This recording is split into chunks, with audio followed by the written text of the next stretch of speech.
Le still life, c'est une méthode simple et difficile.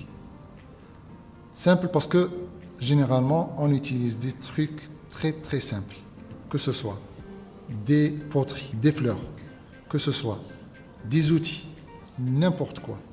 C'est sa simplicité. La complexité de cette technique, c'est qu'on doit créer d'un truc simple, un truc accrocheur, artistique, qui passe un message. On doit mettre une mise en scène avec des éléments simples. Premièrement, il faut qu'il soit une certaine homogénéité et une coordination question visuelle entre les éléments. Ça, c'est la première des choses. La deuxième des choses, c'est que éviter impérativement d'avoir un sujet chargé, encombré. Et en parallèle et en même temps, c'est impératif d'avoir un sujet où il y a le vide. Et c'est ce qu'on appelle dans la photographie le vide négatif, qui tue la photo.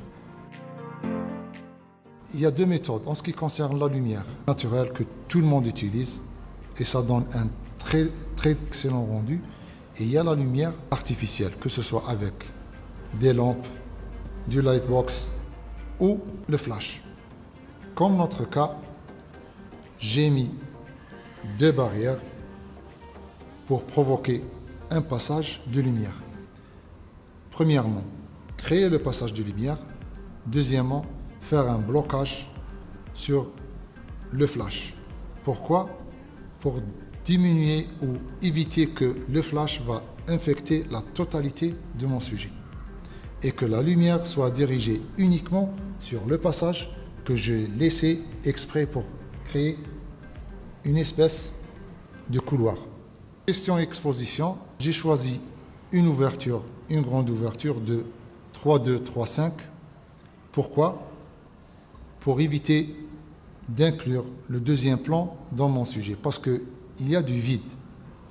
Et si je vais donner plus de profondeur pour le deuxième plan ou le troisième plan qui est du vide, ça va s'intégrer dans le sujet, mon sujet qui est le vase bleu avec la montre et mon café. Et ça va diminuer la netteté de mon premier plan. Surtout que c'est dans un endroit, comme j'ai dit tout à l'heure, obscur. En ce qui concerne la mise au point, généralement, on utilise la mise au point en manuel.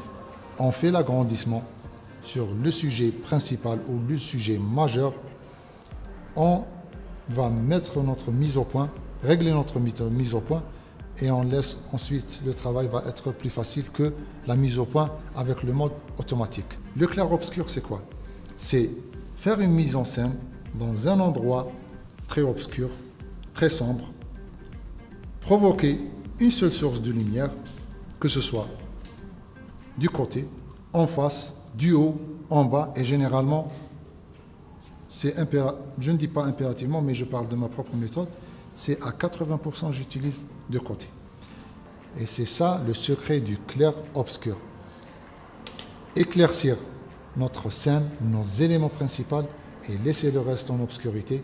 Et comme on sait que le contre, il y a des moments, ça va se servir. Le blanc, le clair va être plus clair, le noir va être plus noir et vont se servir. Et la contradiction entre les deux éclairages va nous donner un sujet décalé, mais bien très très accrocheur.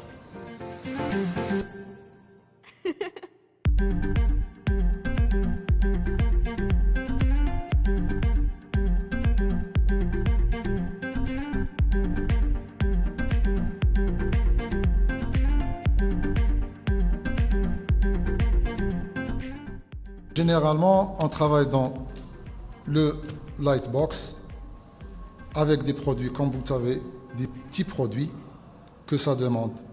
La technique de la macrophotographie concerne le matériel qu'on utilise, l'objectif macro, plus les tubes d'extension pour diminuer la zone de la mise au point.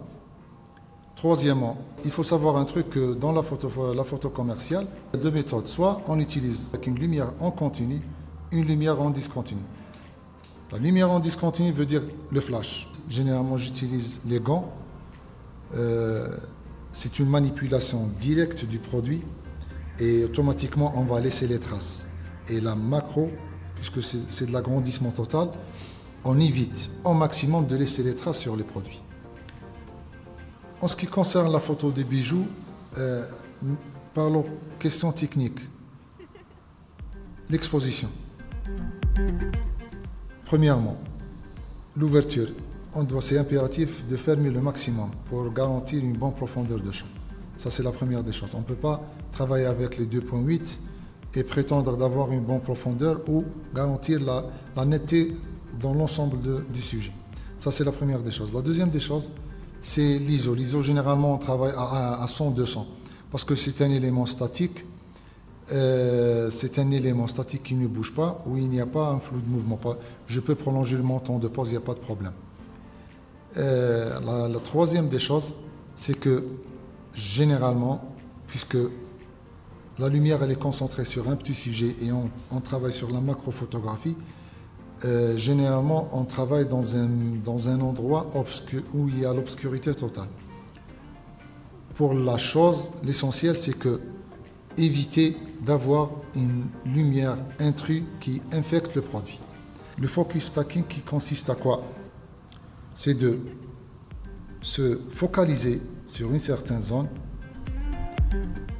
ensuite faire la première photo, je bascule sur la zone la plus proche où ça commence à diminuer la netteté de la photo et je fais un autre refocus sur la zone qu'elle est à côté. Je fais la deuxième photo. Ensuite, je bascule sur la troisième zone où il y a le moins de netteté. Et je vais me focaliser encore une troisième fois. Et cette façon, je vais faire jusqu'à la fin. Il y a des moments où je sors avec 30 photos. Et comme ça, je vais garantir que j'ai bien couvert l'élément ou l'ensemble de ces photos. Je les mets sur le logiciel traitement de photos, comme j'ai dit tout à l'heure, sur le Photoshop. Et là, lui, qu'est-ce qu'il va faire? Il va choisir la zone la plus nette de chaque photo et les empiler l'un sur l'autre. Et à la fin, je vais obtenir une seule photo bien nette sur l'ensemble des sujets. Et ça, c'est la technique du focus stacking.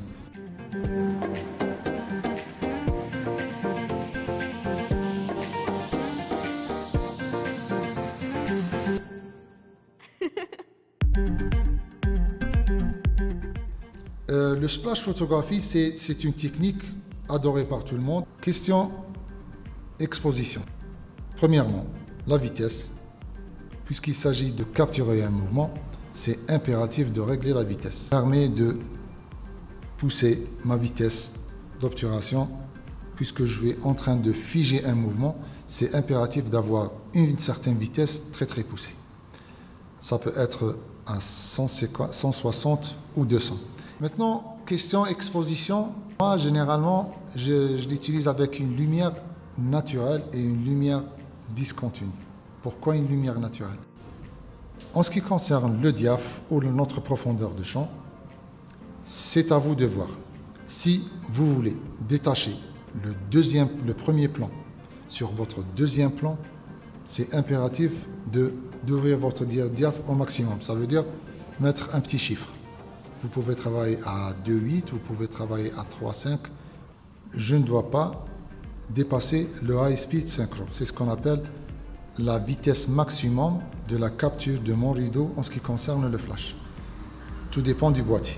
Généralement, moi, je travaille à 160 à 200 en synchronisation avec le flash. Maintenant, si vous voulez travailler avec le deuxième plan, vous voulez l'intégrer dans l'ensemble de votre sujet, là, je vous conseille d'utiliser à f8, f6. Ça, c'est ma propre méthode. Surtout que je la couple avec une longueur focale qui ne dépasse pas les 50 mm. La spécificité, c'est quoi? C'est de figer le mouvement du plongeon ou de l'écrasement de l'élément, quoi que ce soit. Comme notre cas, c'était du citron, une rondelle de citron. C'est le contact ou l'écrasement du produit sur la surface d'eau. Ça va générer une réaction de l'eau. C'est impératif de capter ce plongeon. Généralement, je dirige mon flash derrière le plan pour que la lumière se reflète directement, comme le cas du citron, sur la petite rondelle et pour avoir l'éclairage uniquement sur le cercle de la rondelle et avoir cette espèce de rondelle bien éclairée qui se détache sur le sujet. J'utilise le flash uniquement pour ça. Et le secret, c'est que d'avoir la synchronisation entre appuyer sur l'obturateur et jeter les fruits. C'est impératif d'avoir une télécommande et avoir la synchronisation.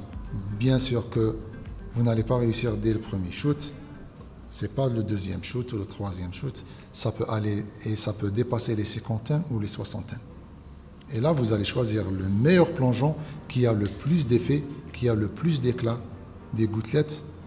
Et ça va être un sujet bien capturé que tu vas être très satisfaite.